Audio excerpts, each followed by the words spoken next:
Muy bien, hermanos, ahí está el título de la lección. Me gustaría que puedan darle lectura, hermanos, al título de la lección de esta semana en la pantalla. No sé si se ve, no se ve. Confirmen, hermanos. Leyendo, a ver, una leída o mirar vuestra pantalla y decir que sí se ve o no se ve, hermanos, la presentación. Instruyendo a los discípulos, dice primera parte, hermano. Muy bien, entonces ese es el título, hermanos, y gracias, hermano, por la lectura. Este título, ¿no? Instruyendo a los discípulos, hermanos. Para todo uno necesita ser instruido, ¿no? Para poder cumplir una determinada responsabilidad. En este caso, como Maestro nuestro Señor Jesucristo, en el dibujo vemos que Él está instruyendo a sus discípulos, eran 12, ¿no? Y a eso se añadieron muchos otros, ¿no? Estamos en la lección número 7, hermanos, hoy día es 16 de agosto, esta lección se va a repasar mañana, 17 de agosto, hermanos. Vamos estudiando el libro de Marcos, capítulo, sí, ya estamos en el capítulo 8, 9, ¿no? Muy bien, hermanos. Vamos a ver en primer lugar entonces la lección de escuela sabática, hermanos. Ahí está en la pantalla, en nuestra lección. Ahí nos indica que estamos en el día viernes 16 de agosto y también ahí el resumen está con este título para estudiar y meditar. Y ahí se nos sugiere leer estos capítulos. Nada será imposible. ¿Quién es el mayor? Que son comentarios, hermanos, que están en un libro. El libro este es el deseo de todas las gentes, hermanos. Y vamos a ver los comentarios ahora, hermanos. Dice aquí, antes del honor está la humildad, hermanos.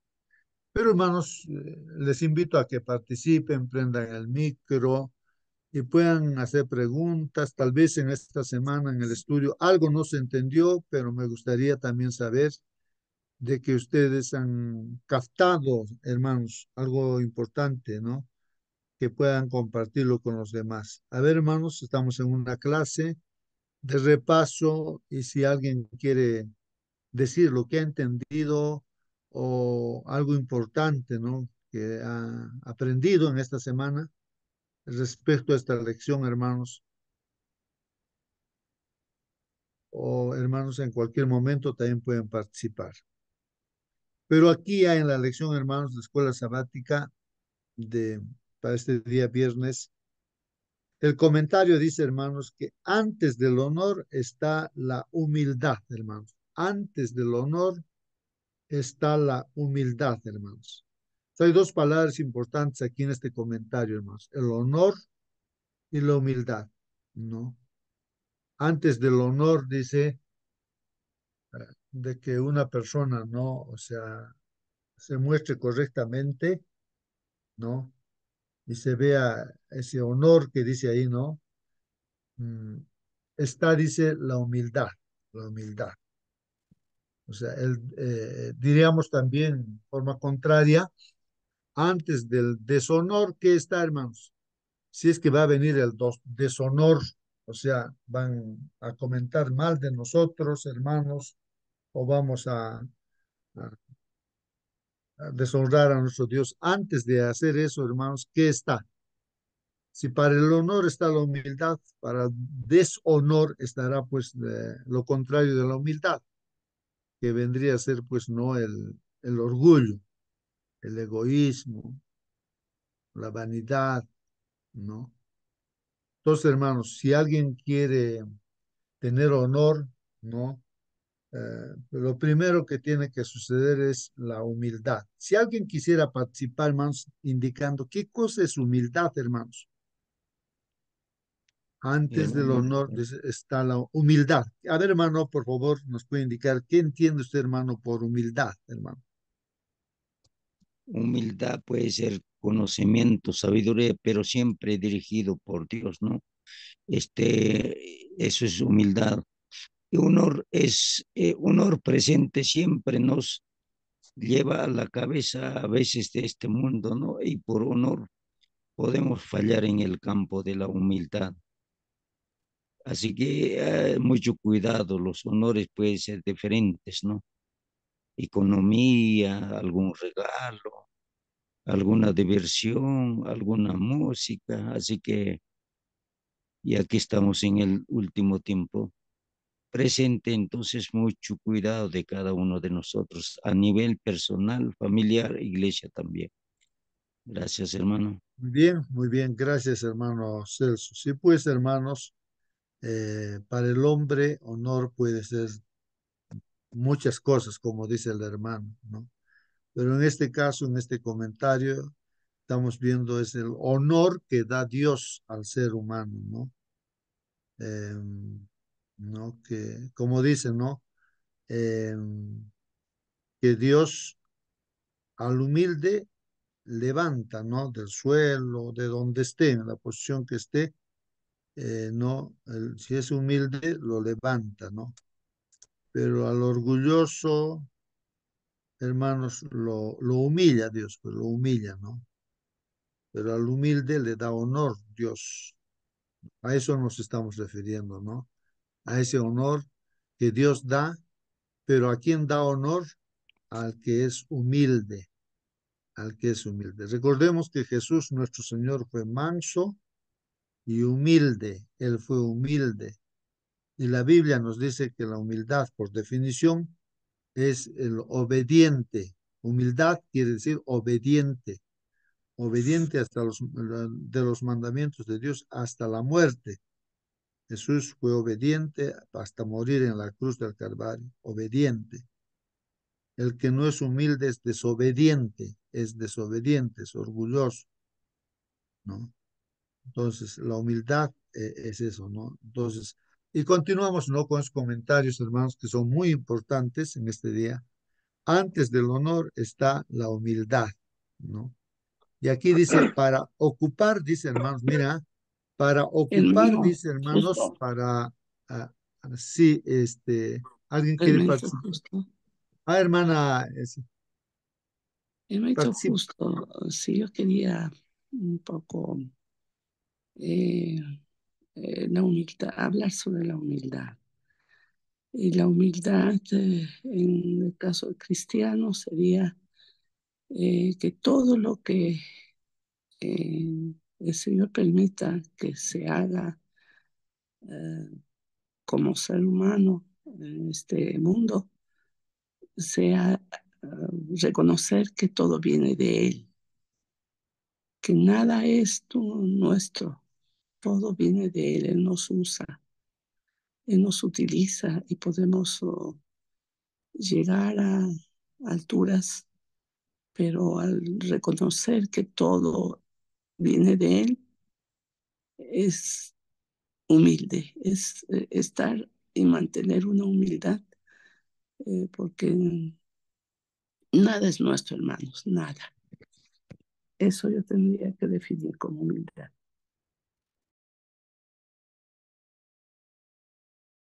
Muy bien, hermana, gracias por su participación. Así es, hermanos. Es una característica de la humildad. Ahí está nuestra hermana, está mencionando. El humilde eh, es dependiente, hermanos, dependiente de Dios. Entonces, no es independiente de Dios, no, sino es dependiente. O sea, tiene un reconocimiento pleno de que la vida es de Dios. Si alguna bendición material tiene, dice que es de Dios. El espíritu que tenemos es de Dios. Todo es de Dios, nada es nuestro. Entonces, el humilde depende de Dios, ¿no? Reconoce a Dios, ¿no? El que no es humilde, eh, ¿no? Es orgulloso, ¿no? Desobediente, es independiente, pues, hace lo que él quiere, no depende de Dios. Lucifer se independizó, pues, de Dios, ¿no? Y por eso se convirtió en Satanás. Cuando nos independizamos de Dios, entonces ya pues estamos perdidos, ¿no? Así como Satanás se perdió, entonces también apartados de Dios estamos completamente perdidos, pues, ¿no? O sea, cualquier ser humano que es independiente, dice, no, él cree que la vida es de él, cree que las cosas lo ha hecho con sudor de su frente, entonces no reconoce a Dios, ¿no? Entonces, no practica las cosas que Dios dice, entonces, pues esa persona no es humilde, ¿no? Por eso dice este comentario, hermanos, importante, para ocupar un lugar elevado ante los hombres, el cielo elige al obrero que, como Juan el Bautista, asume pues un lugar humilde delante de Dios. Miren, hermanos, vemos la humildad en este caso como ejemplo Juan el Bautista. Acepta, ¿no? Humildemente la responsabilidad de preparar el camino para la venida del Señor Jesucristo. Cumple esa responsabilidad, es humilde, no es rebelde, no dice, no, yo no voy a cumplir, no, yo voy a hacer lo que quiero, no lo que pienso. Juan Bautista es entonces Dios es el que elige a ese obrero que va a tener. Siempre hacemos mención también, no solamente, bueno, bíblicamente ahí, bueno, tenemos también por ejemplo, yo hago mención, ¿no? A la hermana Elena G. de White, una mujer que no podía depender de sí misma, ¿no? Porque ella estaba enferma y no tenía ni preparación, ¿no? Pero justamente esta mujer que no, o sea, no dependía de sí misma, Dios le elige a ella para inspirarle y dar consejos, ¿no? Para nosotros, ¿no? Los que estamos en la iglesia adventista del séptimo día. Entonces, eso es lo que vemos acá. Por principio, hermanos, ¿no? Vamos a ver, Abraham era humilde, ¿no? Humilde porque se ve en su obediencia, ¿no? Dependencia de Dios al 100%, pues, aunque se equivocó en algunas cosas. Y así, a los personajes bíblicos vamos a ver que si Dios los ha elegido era porque eran humildes. Aunque muchos que han sido elegidos también, pues, por la libertad que tenemos, eh, han sido dominados por Satanás y se han vuelto, pues, ya no han dejado esa humildad y han hecho mal, ¿no? En el pueblo de Dios. Entonces, hermanos, esto es importante, ¿no? Si nosotros queremos ser usados por Dios, tenemos que ser humildes. Dios no puede usar a una persona que no es humilde. A veces uno piensa que por lo que tiene la preparación académica, por decir, no tiene títulos, dice, entonces yo voy a servir a Dios, dice, entonces uno está pensando como Moisés, ¿no? Se preparó así con sus títulos, él tenía, pues, ¿no? En Egipto para ser faraón. Entonces él pensaba servir a Dios con su capacidad, con su fuerza, con su habilidad como soldado. Mató, pues, ¿no? A los soldados egipcios y pensando que él quería ser líder, pues, ¿no? Del pueblo de Israel. Pensaba libertar, pero con su preparación y todo. Entonces ahí se ve que no está preparado, pues, Moisés para ser usado. No era humilde, ¿no? Sino él dependía de sí. Ese es el error que podemos cometer, hermanos, depender de nosotros. Ah, yo soy un profesor, yo soy un doctor, yo soy ingeniero. Entonces, hermanos, creemos que con esa preparación que tenemos vamos a servir a Dios. No, Dios no. Fíjense que en la Biblia usa gente que no, gente que realmente pues se da cuenta que como Moisés, pues no. Después de 40 años entrando a la Universidad del Desierto, siendo pastor de ovejas, no agricultor, bueno, entonces él dice, no puedo ni siquiera hablar, Señor, ¿cómo me vas a dirigir a mí? Entonces ya está preparado. Entonces el humilde no depende de sí, el humilde va a depender plenamente de Dios y a ese hombre elige, no para ser profeta, para que predique, eso es lo que quiere Dios, no para que sea su discípulo y todo. Judas fue llamado también, pero él no fue humilde, fue independiente. Estaba en el grupo de los 12 discípulos.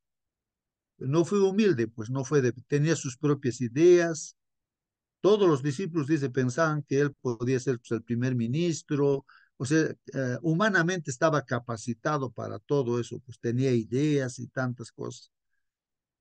Entonces, el que no depende así de Dios, pues lo traicionó, pues con Judas al Señor Jesús.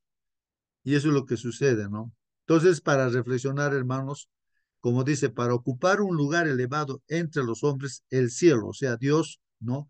Elige, pues, ¿no? Al obrero que como Juan el Bautista asume un lugar humilde delante de Dios, hermanos.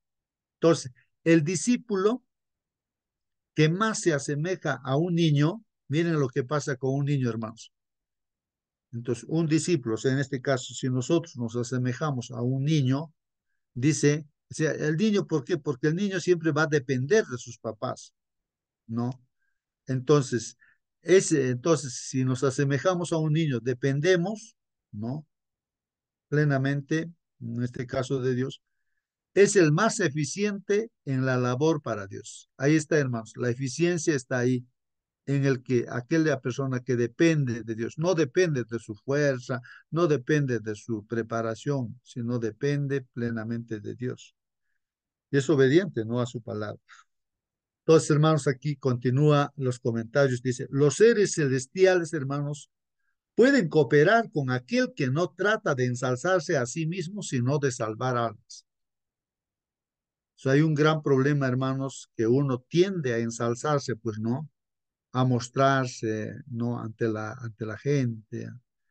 No, ahí no puede hacer nada, ni los ángeles están pues para ayudar, no pueden ayudar a esa persona, a ese hermano, a esa hermana o a ese pastor, sino aquellas personas que están pensando en salvar las almas, ¿no?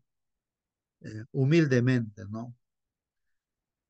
Eh, y sigue los comentarios, dice, todo lo que nos da ventaja, hermanos, sobre otro, mire lo que dice aquí, de repente nos hacemos diferencia, ¿no? Que tal vez tiene título, él no tiene título. Humanamente no hay esa, la gente hace esa diferencia, ¿no? Yo tengo tal apellido, yo provengo de tal lugar, bueno, todo lo que nos da ventaja, dice, sobre otros, sea la educación o el refinamiento, la nobleza de carácter, el entrenamiento cristiano, la experiencia religiosa, nos impone, dice, pues una deuda para con los menos favorecidos. Bueno, en este caso está haciendo alusión, hermanos, a que todo aquello que Dios nos ha podido dar, ¿no? Y lo reconocemos que Dios nos ha dado, ¿no? O una capacidad en algún aspecto, pues el humilde lo va a poner al servicio, pues, ¿no? Al servicio, dice aquí, de los menos favorecidos y debemos servirlos en cuanto esté en nuestro poder, dice. Si somos fuertes, debemos sostener las manos de los débiles, dice, ¿no? Los ángeles de gloria que contemplan el rostro del Padre en el cielo se gozan en servir a sus pequeñuelos. Ya habíamos hablado también, hermanos, en semana acerca de la clave. En este caso es el servicio, pues el humilde, hermanos, el humilde, ¿qué hace? Sirve, pues no, sirve, ¿no? Así como Jesús humilde, es el mismo Dios creador en forma humana, pero él dice, yo no he venido a ser servido, sino a servir, a servir. Por eso lavó también los pies de sus discípulos y, y hace mención que incluso él no tenía dónde recostar su cabeza, ¿no? Y pues él no estaba pensando en cosas materiales, pero el cristiano sigue las pisadas de Cristo, pues. O sea, en otras palabras, las cosas materiales para Dios y para el cristiano vienen en segundo lugar. Como dice Dios, buscad primeramente el reino de Dios y su justicia. Las demás cosas vienen por añadidura, ¿no? Dios bendice, ¿no? Caso, Abraham era una persona millonaria, pero ese no era el objeto, pues de él no dependía de la plata que Dios le daba, o el dinero, la riqueza. Job, hermanos, era millonario, el más rico de ese lugar, pero él no está pensando, dice, Dios me dio la riqueza y Dios me quitó también, dice, cuando pasó la prueba. O sea, no dependía de las riquezas. ¿no? Entonces el humilde es así. Entonces Dios da, no como añadidura, las cosas materiales, las bendiciones, viene como añadidura. Pero hay que, para el que busca en primer lugar el reino de Dios y su justicia, ¿no? Dice aquí las almas temblorosas que tal vez tienen muchos rasgos de carácter censurables, les son especialmente encargadas, dice, ¿no? O sea, aquí está haciendo alusión, hermanos, también aquí a las personas, por más defectos que uno tenga, no, entonces Dios, si es humilde, como dice aquí, las almas temblorosas, no, o sea, el que está, se acerca a Dios hasta temblando de repente, hermanos, pues se arrodilla delante de Dios, por más que tenga rasgos de carácter censurables, entonces Dios puede perdonar y transformar. Generalmente los que hacen la voluntad de Dios son grandes pecadores que se han arrepentido y reconocen y saben que no son nada, que dependen plenamente de Dios, porque por sí mismo siempre pensamos, ¿no? Decimos, voy a hacer el mal. Si Dios no me dirige, yo voy a ser malo, voy a hacer cosas malas. O sea, depende plenamente de Dios, el humilde, ¿no? Y Dios actúa con esas personas, ¿no? Utiliza esas personas. Hay siempre ángeles presentes donde más se los necesita, con quienes tienen que pelear la batalla más dura contra el yo. Ahí es la batalla más grande, hermanos, la batalla más dura contra el yo, y cuyo ambiente es más desalentador. ¿Mm? Y los verdaderos seguidores de Cristo cooperarán en ese ministerio. Dice. Bueno, ahí está el comentario, hermanos, como un resumen de la lección que nos habla de la humildad y del servicio, pues, hermanos. Y aquí hay preguntas de la lección de esta semana. Dice, leen nuevamente, bueno, Marcos 8, 27 al 29, dice, ¿no? Dar lectura. Y aquí dice la pregunta, ¿cuán a menudo confiesas a otros tu creencia en Jesús como el Cristo? Dice, miren la pregunta, ¿no? Y pues vamos a darle lectura pues a ese texto bíblico, hermanos. Ahí, a ver, vamos a ver. Aquí tengo la lección. El texto bíblico, hermanos, está en Marcos 8, 27 y 29. Dice así. Salieron Jesús y sus discípulos por las aldeas de Cesarea de Filipo, y en el camino preguntó a sus discípulos diciéndoles, ¿quién dicen los hombres que soy yo? Ellos respondieron, unos Juan el Bautista, otros Elías y otros algunos de los profetas. Entonces él les dijo, ¿y vosotros quién decís que soy? Respondiendo Pedro, dijo, tú eres el Cristo. Entonces aquí dice la pregunta, ¿cuán a menudo confiesas a otros tu creencia en Jesús como el Cristo? A ver, hermanos, ¿qué decimos, hermanos? A ver, no sé, si nos avergonzamos. De repente tenemos una reunión de los colegas ahí, gente importante, pueden ser políticos, no sé, gente millonaria y todo. Y reconocemos nosotros delante de toda esa gente que somos cristianos o nos escondemos, ¿no? Nos avergonzamos, ¿no? Por eso dice la pregunta, ¿cuán a menudo confiesas a otros tu creencia en Jesús como el Cristo? Hay gente millonaria, como cuenta un testimonio, un pastor, un millonario que tenía su propio avión, lo busca pues a este pastor, tenía sus riquezas, y entonces eh, a él le dicen, mira, yo quiero que tú me ayudes, tengo problemas, soy millonario, tengo todo lo que necesito, pero no estoy, algo me falta. Quiero que tú me ayudes, pero no me hables nada de Cristo. No quiero escuchar nada de Cristo. Pero, y entonces el pastor le dice, no, pero si yo soy pastor justamente y yo dependo de él, ¿no? De Cristo y solamente de Cristo yo tengo que hablar. ¿Cómo me vas a pedir? Pues, o sea, no sabes otra cosa, le dice. Claro que sé otras cosas, yo te puedo hablar de la bolsa de valores, de todo, te puedo hablarte, ¿no? De lo que sea. Pero tú estás diciendo que tú necesitas algo, no eres feliz, tienes todo. Y lo que tú necesitas es Cristo en tu vida. Eso es lo que te falta, le dicen.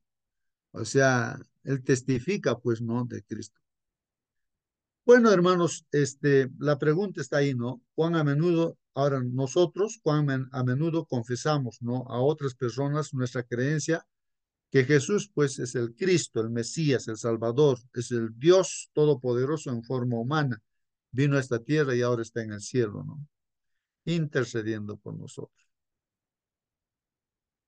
Pregunta uno, dice aquí, ¿cuál es el equilibrio adecuado entre la experiencia de la comunión con Cristo en la cumbre del monte y la experiencia del servicio en favor de las necesidades de otros en la llanura? Dicen.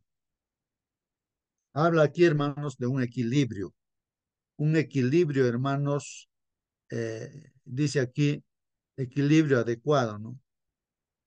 Podemos haber tenido una experiencia, ¿no? Así como Moisés, como Abraham, como Daniel o Juan, ¿no? El discípulo amado, ver las visiones del Apocalipsis, una experiencia de ver a Dios en toda su gloria, hermanos, este, y mm,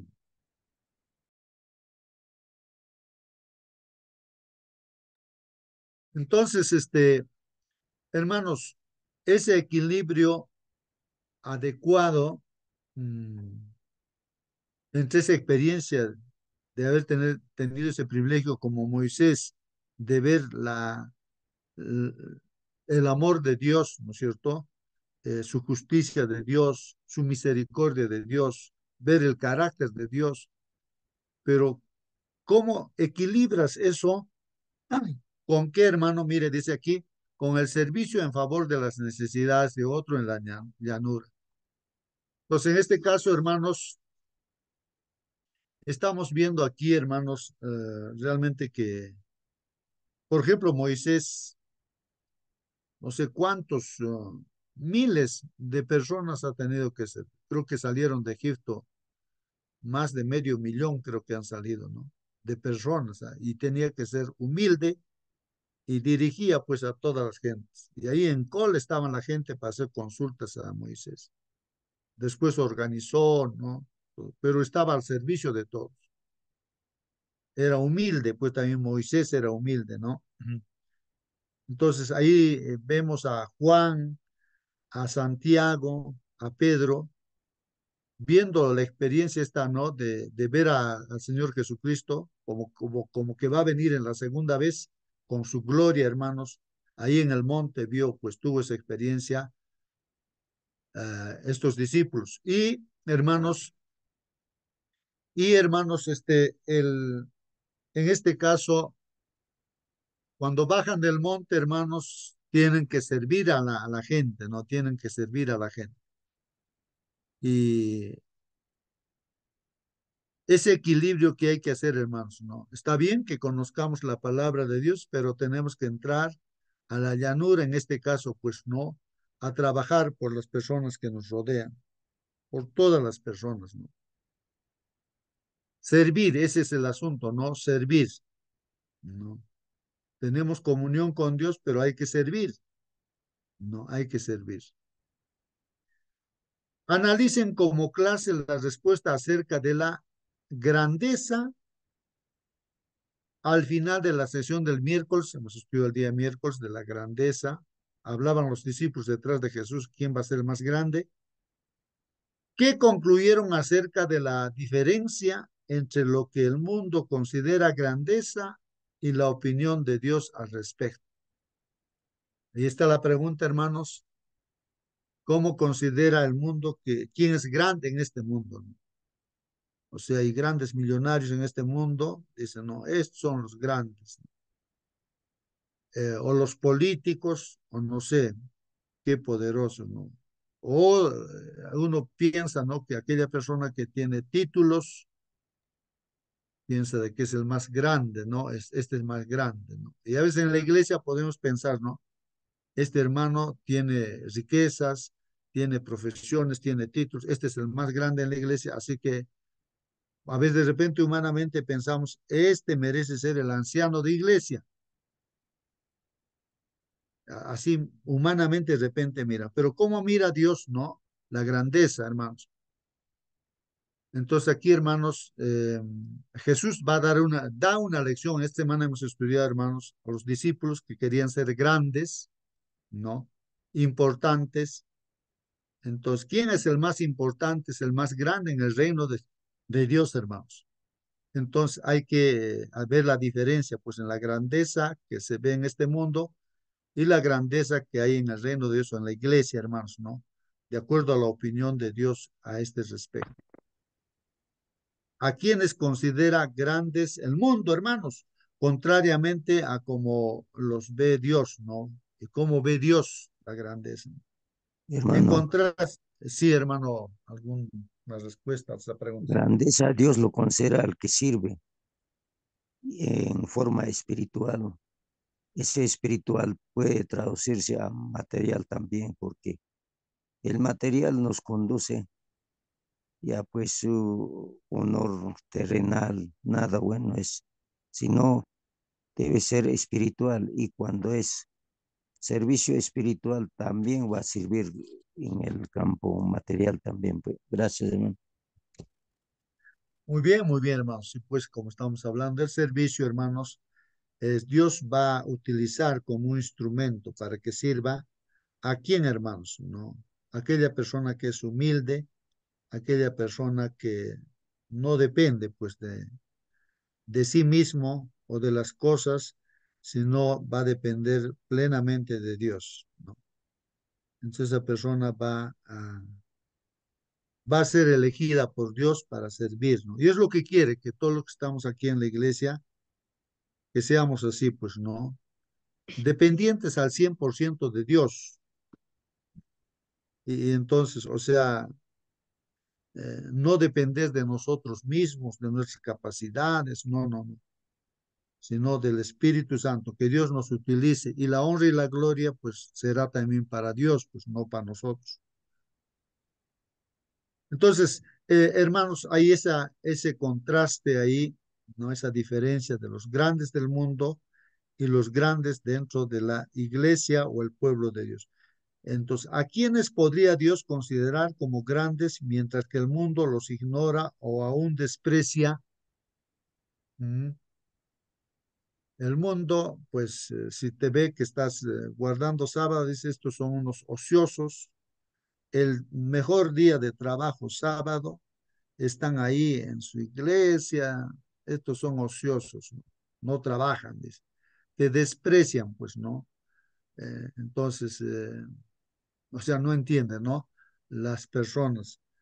Pero, o sea, los que guardan los mandamientos de Dios, pues son despreciados, pues, despreciados, ¿no? Entonces, eh, el mundo es así, ¿no? Porque en el mundo, para que seas, pues, importante, tienes que mentir, tienes que robar, tienes que adulterar, tienes que...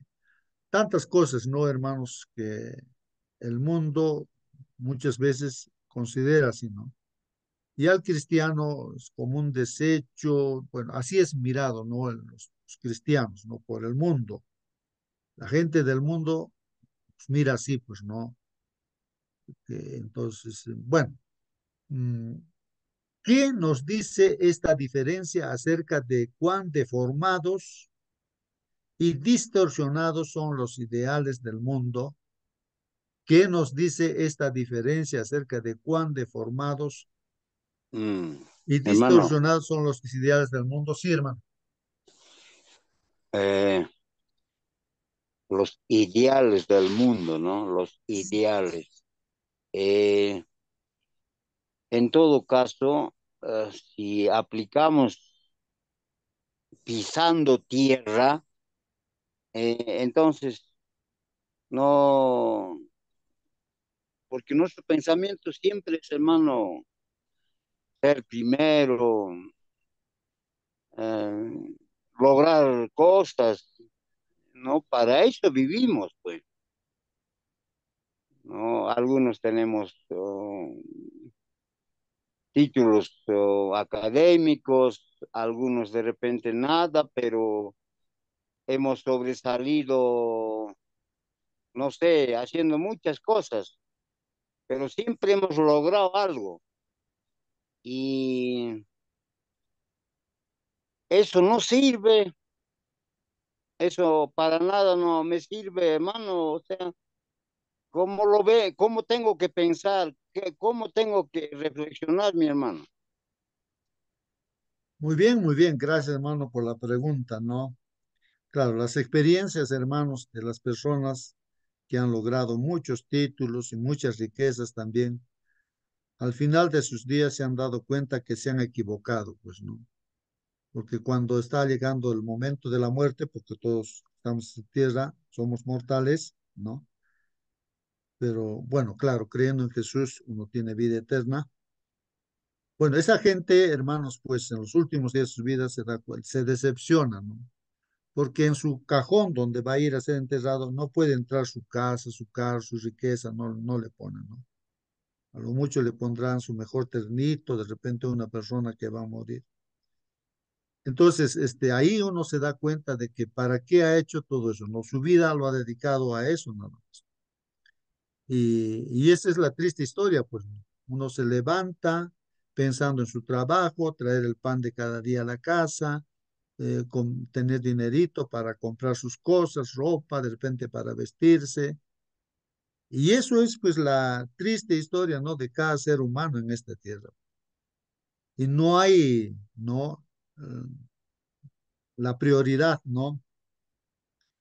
De depender de Dios, priorizar o dedicar la primera hora de la mañana a las cosas de Dios, o sea, depender de Dios, ¿no?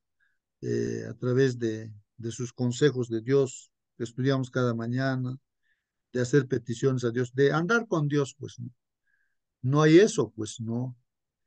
Y entonces, al final, la diferencia está que, ¿qué ganará el millonario si pierde su alma? Dice, o va a pagar algo para que sea salvo, ¿no? Entonces está completamente equivocado, pues el ser humano. Entonces la diferencia está que la persona que depende plenamente de Dios, acepta a Cristo, tiene vida eterna, pues hermanos. Aunque no tenga cosas materiales en este mundo, o tenga también, pero porque un cristiano puede ser también millonario, Dios puede bendecir, pero que todo depende de Dios, como hemos dicho, Abraham, Job, millonarios que eran. Dios te bendice también porque sabe que vas a utilizar bien ese instrumento, ¿no? O, no, o la riqueza, ¿no? Entonces la diferencia está ahí, pues, hermanos. ¿A dónde nos lleva, ¿no? A veces nuestros, nuestros objetivos en la vida, nuestros propósitos en la vida, nuestros proyectos de vida que tenemos, ¿no? Pues, ¿a dónde nos lleva? ¿A bien a la vida eterna o a la muerte eterna? Pues, ¿no? Entonces, ahí está la diferencia, ¿no? Ahí está la diferencia, ¿no? Uno puede tomar la decisión de depender de Dios, ¿no? Plenamente. Eso no quiere decir que no seas rico, puede Dios bendecirte bastante, ¿no? Y hay hijos de Dios, cristianos, que dependen de Dios y son multimillonarios, pues hermano, que sirven a Dios, emplean todo en la causa de Dios. Bueno, así como Job, ¿no? Entonces ahí está, hermanos, la diferencia, ¿no? La diferencia Hermano en este Cristo, momento. Sí, hermano, más bien. buenos días, hermano. La lección está hablando de muchas cosas importantes. Sin embargo, hay un librito que habla también del comentario de la lección. Dice, hay un mundo que debe ser amonestado. Esta obra nos ha sido encomendado y debemos practicar y la verdad a cualquier costo. Debemos actuar como milicianos o como militares, ¿no? Como soldaditos abnegados que están dispuestos a sufrir la pérdida de la vida misma si es necesario en el servicio de Dios. Hay una gran obra que debemos hacer en poco tiempo. Debemos comprender cuál es nuestro trabajo y hacerlo fielmente. Todos los que finalmente reciban la corona de vida o de victoria mediante un esfuerzo noble y decidido para servir a Dios, habrán ganado el derecho de ser vestidos con la justicia de Cristo. Es un regalo que da Dios, ¿no? El deber de cada cristiano consiste en formar parte de la cruzada contra el enemigo, o sea, Satanás, y en levantar en alto el estandarte ensangrentado de la cruz de Cristo. Esta obra exige sacrificio. La abnegación y la cruz están a lo largo de todo el camino de la vida. Cristo dijo, si alguno quiere venir en pos de mí, nieguese a sí mismo y tome su cruz y sígame.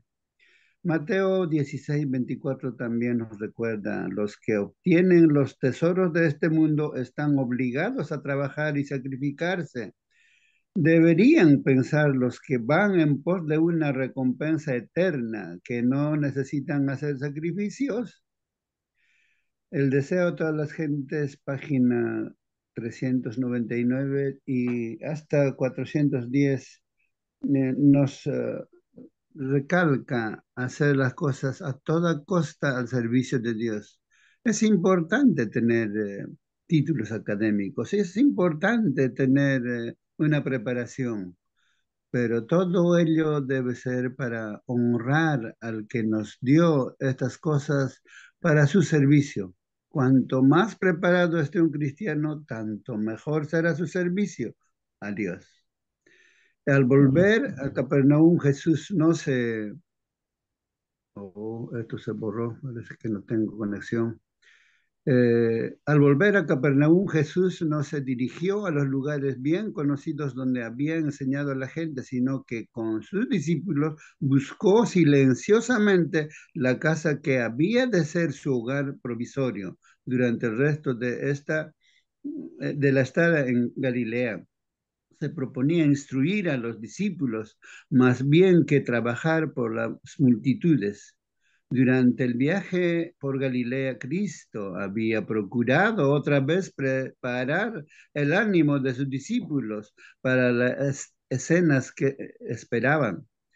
Les había dicho que debía subir a Jerusalén para sufrir y resucitar, y les había anunciado el hecho extraño y terrible de que iba a ser entregado en manos de los enemigos. Los discípulos no comprendían todavía sus palabras. Aunque la sombra de un gran pesar había caído sobre ellos, el espíritu de rivalidad subsistía en su corazón. Disputaban entre sí acerca de quién sería el mayor. Dios conoce el corazón de cada uno, no está mirando nuestras riquezas. Cuando el profeta de Dios fue a buscar un rey para Israel, él miraba lo que miran sus ojos, pues, pero Dios no mira lo que mira el hombre, sino el corazón. Él hizo pasar a sus hijos mayores, dijo ninguno.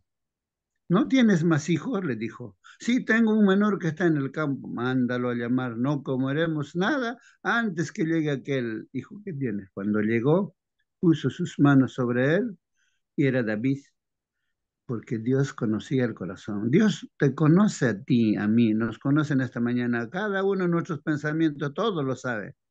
Y Dios ha elegido a ti y a mí para hacer la obra que se tiene que hacer en este último tiempo. Tú eres importante para Dios. Por eso estás en esta mañana escuchando el mensaje de esta lección. Que Dios nos bendiga, hermano. Muy bien, gracias, hermano Marcelino. Sí, pues hacía alusión nuestro hermano a David, ¿no? En esta semana yo escuchaba un expositor, ¿no? Acerca de David, la parte no negativa de David, ¿no? Aunque era David según el corazón de Dios, no, no lo resaltó, ¿no? Este expositor de David. ¿En qué quedó, hermanos? Al final de sus días decía, todos lo han abandonado. Tenía varias mujeres, debería tener una sola mujer y sabía él, era un adúltero, varias mujeres. Los hijos que tuvo también no los educó, lo abandonaron, entre ellos se mataron, todo. Entonces, ni siquiera en los últimos días tuvo su esposa que le calentara el cuerpo, decía, si no han tenido que contratar a una chica para que le caliente. Y así prácticamente abandonó, murió pues David. Así es un padre que no da ejemplo a sus hijos, no educa a sus hijos, no hace la obra de, como dice aquí en nuestro hermano, ¿no? La obra misionera se empieza por la casa, con los hijos, dando el ejemplo a los hijos, ¿no? Y así. Eh, entonces, ese aspecto, ¿no? Interesante de que por muy eh, cristiano que uno sea, pues hermanos, lo que sembramos, cosechamos, pues hermanos. Al final de nuestros días, como David podría ser, que todos nos abandonen, ¿no? Por no haber hecho las cosas que se debían haber hecho en la educación de los hijos, o guardar pues los mandamientos de Dios, como dicen, ¿no, hermanos? Bueno, de todas maneras, hermanos, vamos aquí con la última pregunta. Dice, ¿cómo podemos aprender a considerar tan seriamente el pecado que, no, cómo podemos aprender a considerar tan seriamente el pecado que, como Jesús dijo, veamos el hecho de pecar como algo peor que perder figuradamente una parte de nuestro cuerpo? Entonces, en esta semana hemos visto esto, hermanos, de que es preferible colgarnos una piedra gigante a nuestro cuello y que seamos botados al mar, ¿no? Por pecar, ¿no? Por pecar. O mejor, si nuestro ojo nos está haciendo pecar, sacarle el ojo, ¿no? Y mejor, así como dice, figuradamente, ¿no? Tuerto entrar al cielo, ¿no? O si tu pie te hace caer en pecado, córtalo tu pie. Una forma figurada, ¿no? No literal. No, tu mano te hace pecar, córtalo, ¿no? Entonces, hace esa comparación, ¿no? Pecar como algo peor, hermanos. El pecado es peor que te cortes tu mano, tu ojo, ¿no? O que seas lanzado. Entonces, no pecar. Eso habría que grabar en nuestra mente, ¿no? La enseñanza de nuestro Señor Jesucristo. Bueno, esa es la lección, ¿no? Pero hay un resumen de nuestro hermano Fustero. Sergio. Vamos aquí a ver este resumen de nuestro hermano. Dice, instruyendo a los discípulos, esta es la primera parte, ¿no? Las instrucciones. Y el texto para memorizar está Marcos 8:34, dice, luego Jesús llamó a la gente, a sus discípulos, y les dijo, si alguno quiere venir en pos de mí, ¿qué dice, hermanos? Niéguese a sí mismo, tome su cruz y sígame. Qué interesante, ¿no, hermanos? Aquí tal vez el resumen, ¿no? El ser un cristiano. Si queremos ser un cristiano, un discípulo del Señor, ahí dice, hermanos, lo primero que tenemos que hacer es negarnos a nosotros mismos, ¿no? Negarnos a nosotros mismos, en primer lugar, luego tomar la cruz y sígame, ¿no? ¿Qué significa, hermanos, negarse a sí mismo? O sea, no depender de nosotros, pues de nuestros títulos, de nuestra riqueza, de todo eso. Como al joven rico le dijo, no, una cosa te falta, le dice, ¿no? Prácticamente que se niegue a sí mismo, ¿no? Esto es, vende todo lo que tienes, porque eso era lo primero para el joven rico, ¿no? Su Dios era la riqueza, su riqueza. Entonces, no estaba dispuesto a eso, pues, no, a negarse a sí mismo, no. Y se fue triste, pues, hermanos. Y Dios también cada día nos dice, ¿no? Que nos neguemos a nosotros mismos para seguirlo a Él, ¿no? Si no estamos dispuestos, tristemente nos apartamos de Él, ¿no? Y después de negarse a sí mismo, dice, tome su cruz y sígame. ¿Y cuál es esa cruz, hermanos? Pues es nuestra, prácticamente la profesión realmente, ¿no? Que tenemos, que estamos aquí en esta tierra para servir, predicando así como Cristo su palabra, enseñando, ¿no? A las personas estos principios, ¿no? De vida eterna. Así es como uno sigue, es discípulo del Señor Jesús. Nuestro hermano Fustero la lección lo ha resumido de esta manera. Primero hace comentarios y dice, ¿qué será eso de resucitar de muertos? O sea, los discípulos estaban preocupados porque Jesús decía, voy a ir a Jerusalén y me van a matar y al tercer día voy a resucitar. ¿Qué es eso de que va a resucitar? No entendían los discípulos. Los discípulos podían entenderlo de la hija de Jairo. Por ejemplo, la hija de Jairo resucitó. Que había muerto, pues no, la hija de Jairo. Tal vez con eso comparan. Pero Jesús era el Mesías, ¿no? El Cristo, ¿no? El que tenía que venir para salvarnos. No había venido a morir, sino a reinar. O sea, según el concepto de ellos, de los discípulos y la gente, de que pensaban de que Jesús vino para reinar, pues, ¿no? O sea, derrocar a los romanos y él ser el rey, pues, ¿no? Y de todo el mundo, ¿no? Pensaban que así era la cosa. No pensaban que había venido Jesús a morir. Estas palabras de Jesús debían tener, pues, un significado espiritual. Pensaban algo así como nacer de nuevo, pues, ¿no? Eh, Más comentarios, dice el hermano, los discípulos tenían un concepto claro de lo que debía hacer el Cristo, dice, ¿no? Los discípulos tenían un concepto claro de lo que debía hacer el Cristo. Eso hacía difícil eh, para Jesús explicarles que eso no era así. O sea, aquí tal vez, hermanos, que los discípulos pues no tenían claramente, ¿no? Lo que Cristo haría, ¿no? Estando en esta tierra. Pues, por eso, hermanos, como dice, eso hacía difícil para Jesús. Eso para que eso, dice Jesús, explicar que eso no era así, que su misión era distinta, pues no, hermanos, que no había venido a instituir un reino terrenal, no, no vino para eso a esta tierra la primera vez, que el camino de la gloria pasaba por la cruz. Bueno, ahí está el comentario, hermano. Lo resume en estas partes. Enseñanza en dos fases, ¿no? Hay una instrucción básica que está en Marcos 8, 22 al 30. Y después hay un conocimiento pleno, Marcos 8, 31 al 38. La otra parte, enseñanza sobre el reino, hermanos. Los subtítulos tenemos acá, el reino futuro y presente, Marcos 9, y el mayor en el reino, ¿quién es el mayor? Está en Marcos 9, 30 al 41. Y finalmente, cómo entrar en el reino, Marcos 9, 42 y 50. Este desarrollo, ahí está, hermanos, las enseñanzas en dos fases. Esta primera parte, la instrucción básica, hermanos, y el texto que utiliza nuestro hermano es este, ¿no? El hombre alzó los ojos y dijo, veo gente, parecen árboles que caminan, ¿no? Así que, hermanos, en dos etapas el Señor Jesucristo curó a este ciego, ¿no? A este ciego que trajeron pues delante del Señor Jesús. Y en la primera etapa, poniendo, ¿no? Los dedos en su oreja del... a ver, hermanos, me estoy confundiendo aquí. Estamos aquí con los ojos de quien veo allá. Los ojos, ¿no, hermanos? Toca pues también los ojos de esta persona y le dice, ¿ves? Le dice, ¿no? Sí veo a la gente, pero parecen árboles que están caminando. Dice. Otra vez tocó los ojos del ciego y entonces ya.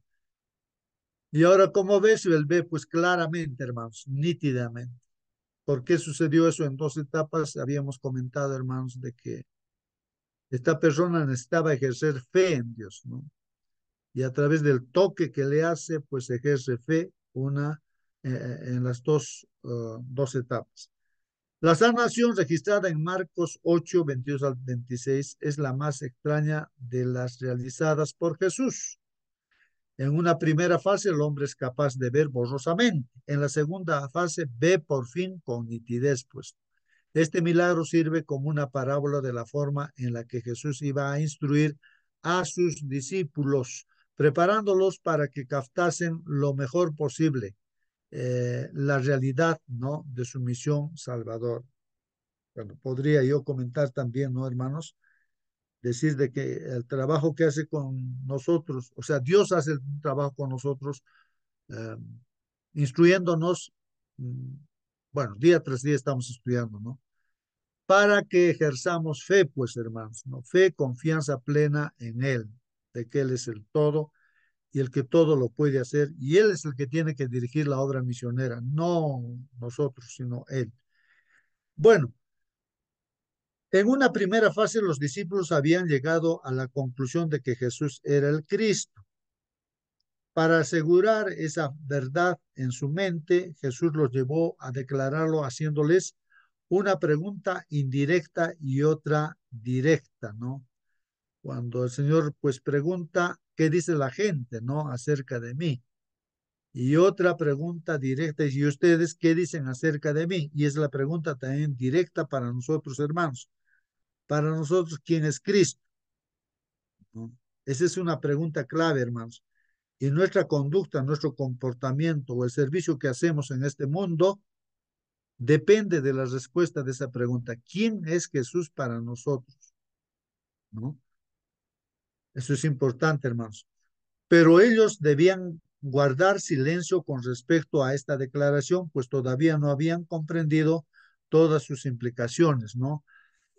En esta segunda parte, conocimiento pleno, hermanos, Marcos 8:31, y comenzó a enseñarles que le era necesario al Hijo del Hombre padecer mucho y ser desechado por los ancianos, por los principales sacerdotes, por los escribas, y ser muerto y resucitar después de 3 días, ¿no? O sea, les enseña de la obra misionera que vino a hacer Jesucristo, ¿no?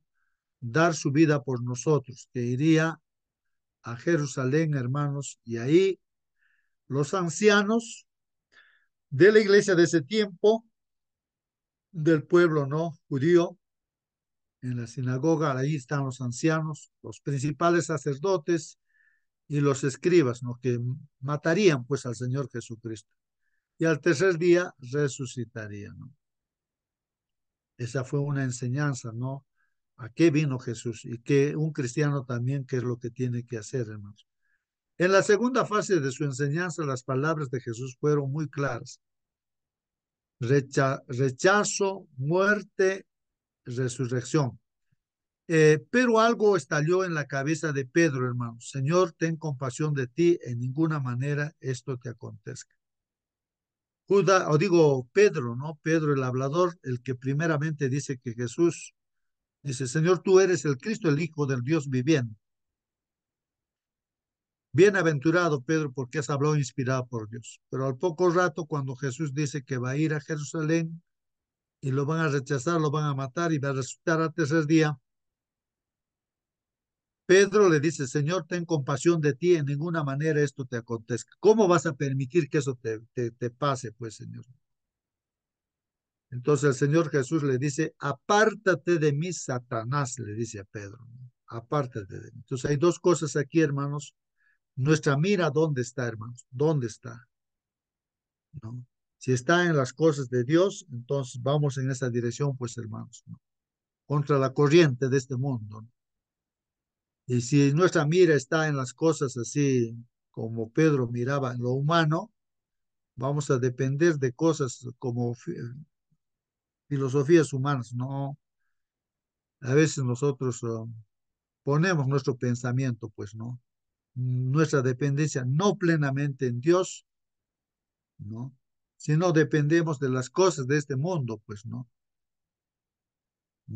Y eso a veces choca, ¿no? A las personas cuando se dicen las cosas claramente, entonces sienten, nos incomodamos de repente, hermanos, ¿no? ¿Por qué?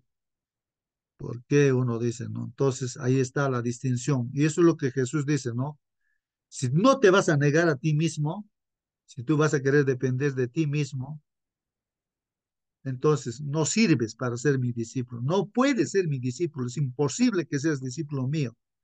Primero tienes que negarte a ti mismo, ¿no? Entonces tomas tu cruz, ahí está, ¿no? El propósito de ser un cristiano y sígueme, ¿no? Entonces esto es importante, hermanos, ¿no? que el Señor le dice, apártate de mí, Satanás. Y de repente nosotros a veces nos comportamos como Satanás, siempre sacando a relucir las cosas de este mundo, ¿no? Y no las cosas de Dios. Sin saberlo, hermanos, Pedro estaba usando la misma táctica que usó Satanás en el desierto, pues no.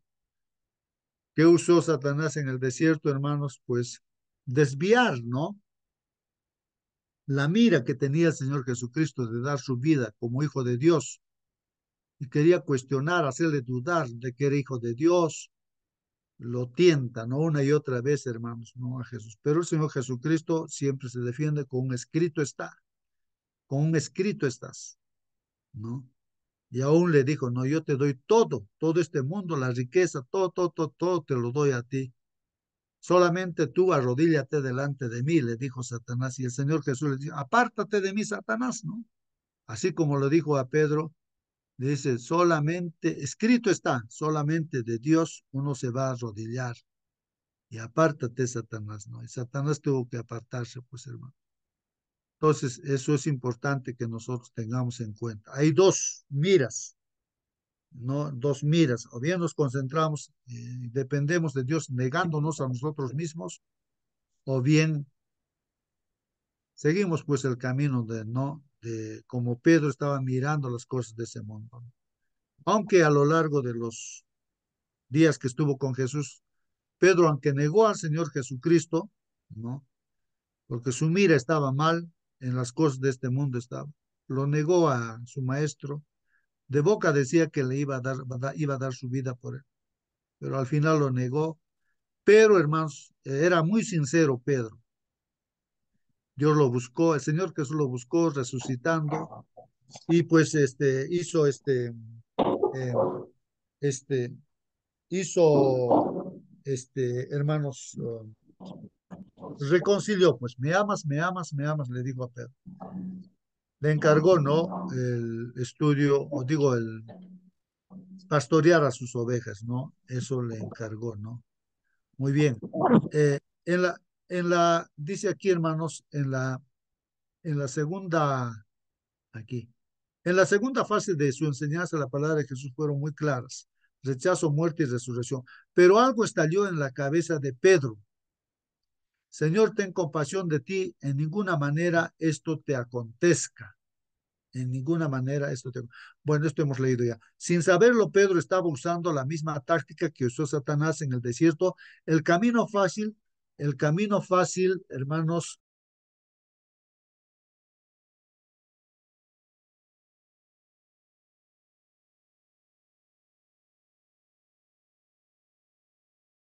Muy bien, hermanos, va a disculpar, hermanos.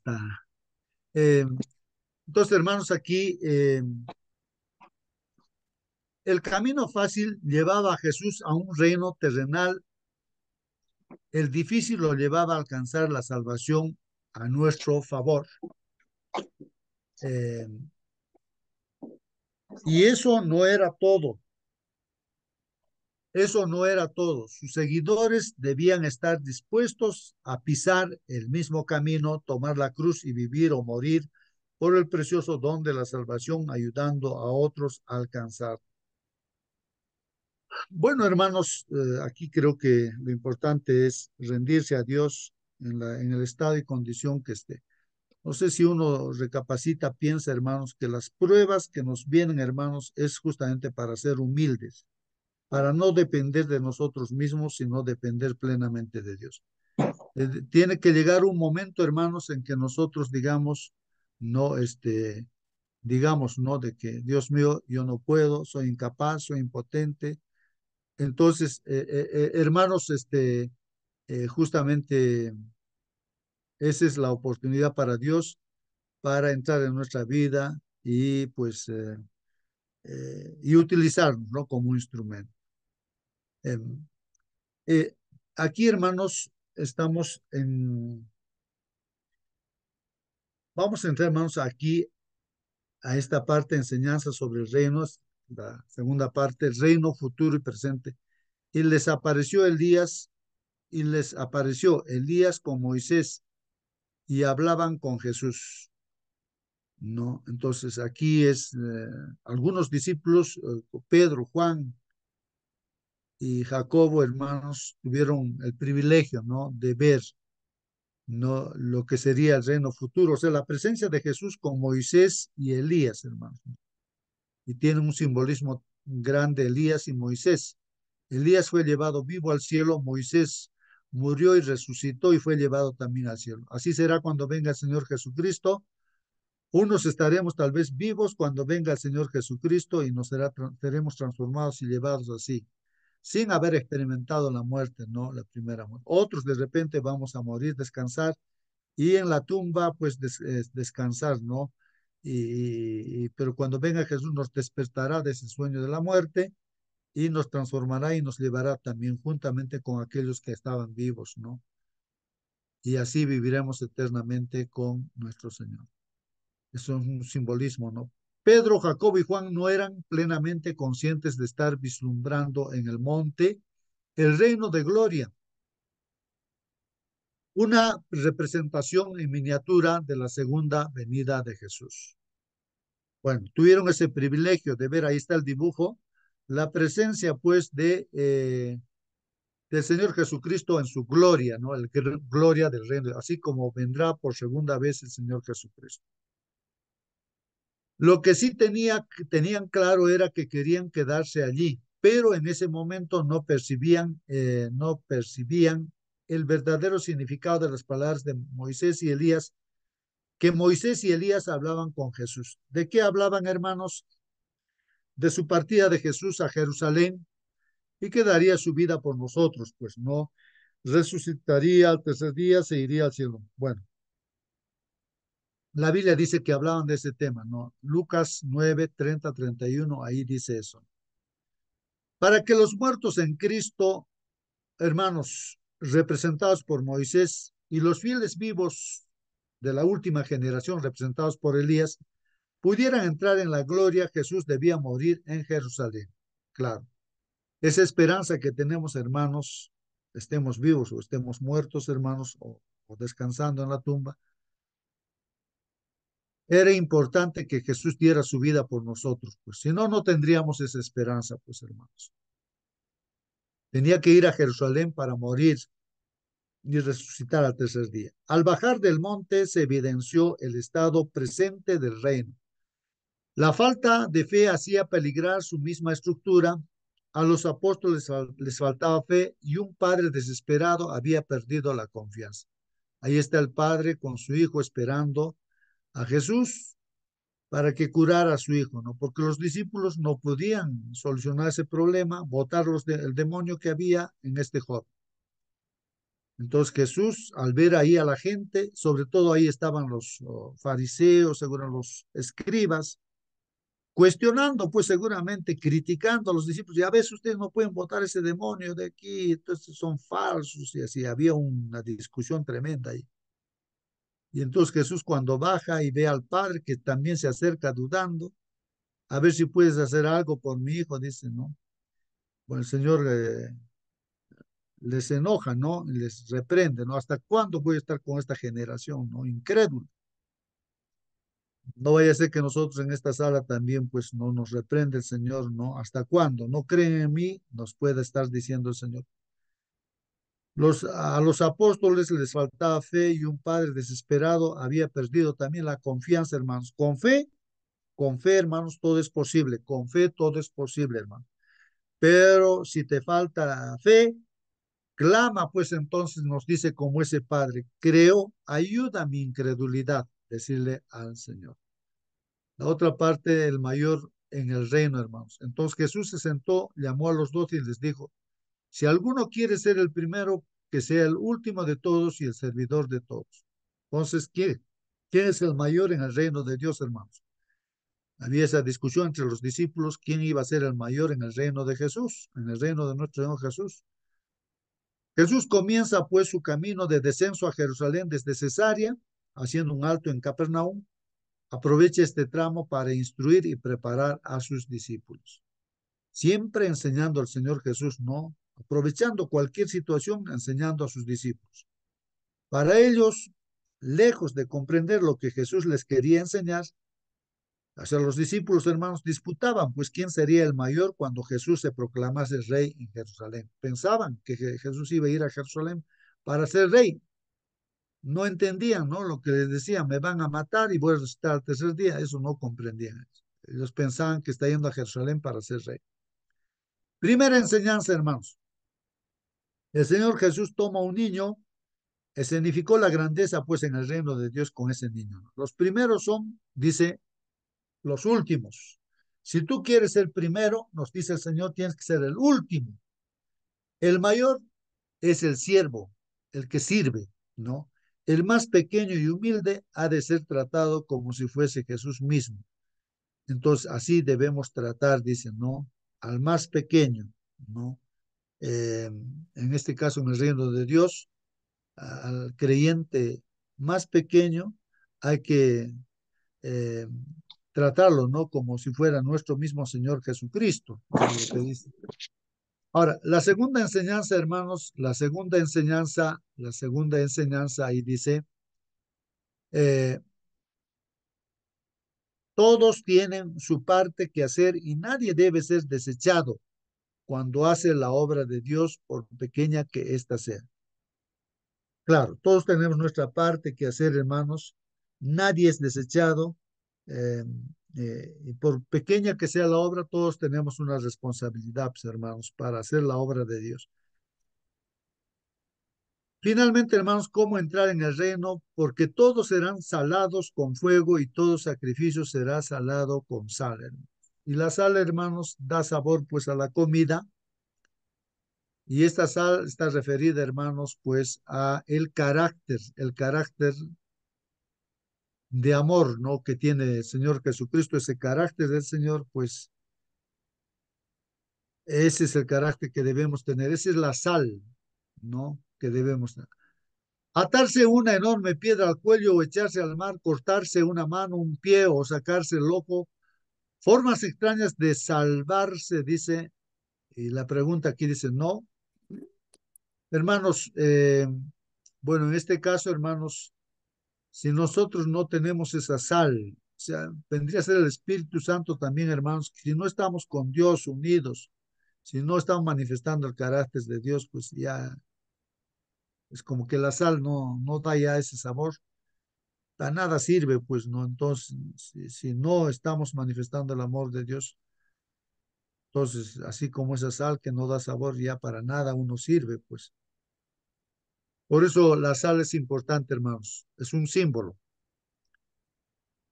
Si tomamos estas palabras literalmente, hermanos, como muchos lo hacen con la frase donde el gusano de ellos no muere y el fuego nunca se apaga, tenemos que llegar a las siguientes conclusiones. Bueno, en este caso, hermanos, sabemos ya en forma figurada, habíamos hablado en esta semana de que el fuego que nunca se apaga, eso es la consecuencia, ¿no? Son consecuencias, una forma figurada de hablar de que jamás ya se va a levantar el pecado, ¿no? Porque Dios es fuego consumidor para el pecado y fuego purificador para el que se arrepiente, para el pecador que se arrepiente, porque limpia de nuestro pecado, para el que se humilla ante Dios, ¿no? Entonces, hermanos, esa es una forma simbólica de hablar, ¿no? Que el Señor, pues, para el que no quiere salvarse, ¿no? Mm, El que no quiere tener a Jesús en su corazón para mostrar esa sal, esa luz que dice Dios, entonces hace tropezar a los pequeñitos, entonces de ahí, entonces si uno no quiere arrepentirse, pues al final la consecuencia es la muerte eterna, ¿no? Si literalmente se tomara eso, hermanos, aquí dice, los redimidos vivirán eternamente con un cuerpo mutilado. Pues así sería, no literalmente, pero no, pues es figurado, ¿no?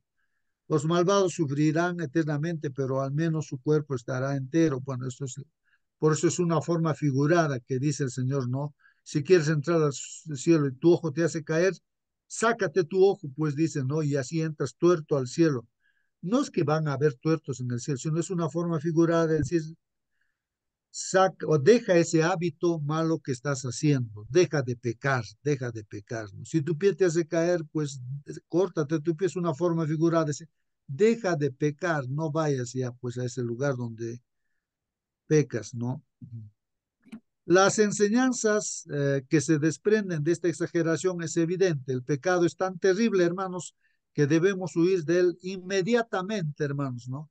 Abandonar el pecado es duro y cuesta sacrificio, pero el resultado vale la pena y nos proporciona paz. Esto de, hermanos, lo que tenemos que hacer es estar en comunión con el Señor Jesús, ¿no? Porque solamente Él nos va a dar el poder para vencer el pecado, pues no. Sin Él, sin Jesús, hermanos, por nosotros mismos, es imposible vencer el pecado.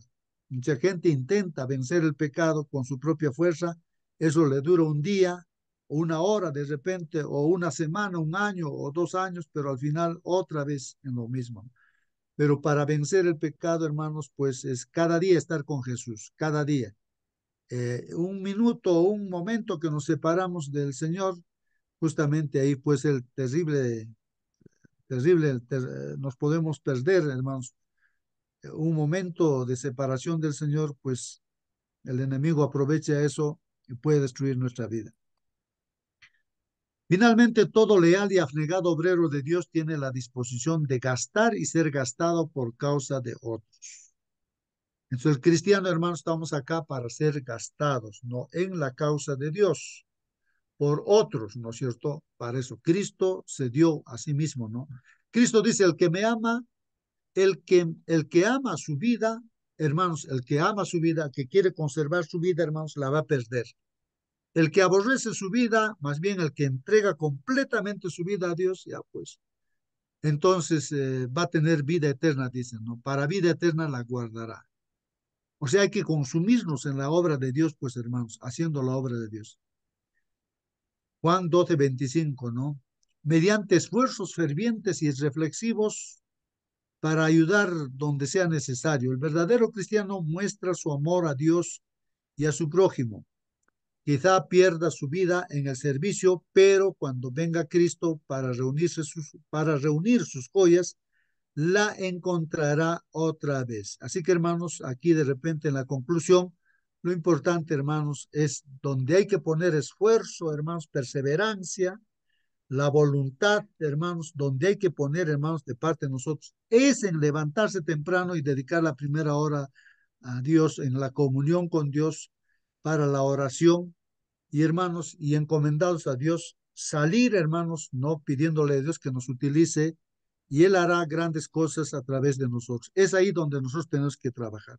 No es en luchar contra nuestro pecado, estar luchando, no, nunca vamos a vencer. Lo que nuestra lucha debe ser estar unidos, agarrados fuertemente de Jesús, no estas palabras que entren en nosotros, y el Señor es el que da la victoria, hermanos. Él es el que da la victoria, hermanos. Que Dios los bendiga, hermanos. Hermana Mónica, por favor, despídanos con una oración.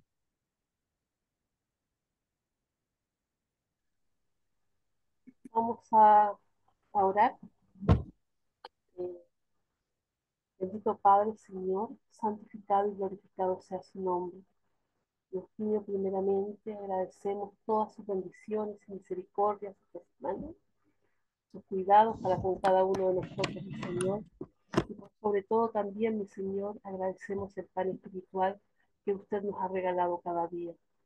Y Señor Santo, que todas estas lecciones podamos atesorarlas en nuestro corazón y ponerlas también en obra y práctica. El Señor, sin soberbia en nuestros corazones, ayúdenos, Padre bendito, a ser humildes. Ayúdenos primeramente a buscarle a usted, mi Señor, y su justicia. Y sabemos que todo lo demás vendrá por añadidura. Estamos en alguna aflicción, confiar, mi Señor, en usted. Ciegamente, no, mi Señor, sí, porque usted ha abierto nuestros ojos ya y sabemos que usted, mi Señor, hace milagros en nuestras vidas. Padre bendito, hágase su voluntad y que podamos entenderla también, mi Señor, porque a veces no es como nosotros queremos, siempre es como usted quiere, porque usted quiere lo mejor para cada uno de nosotros.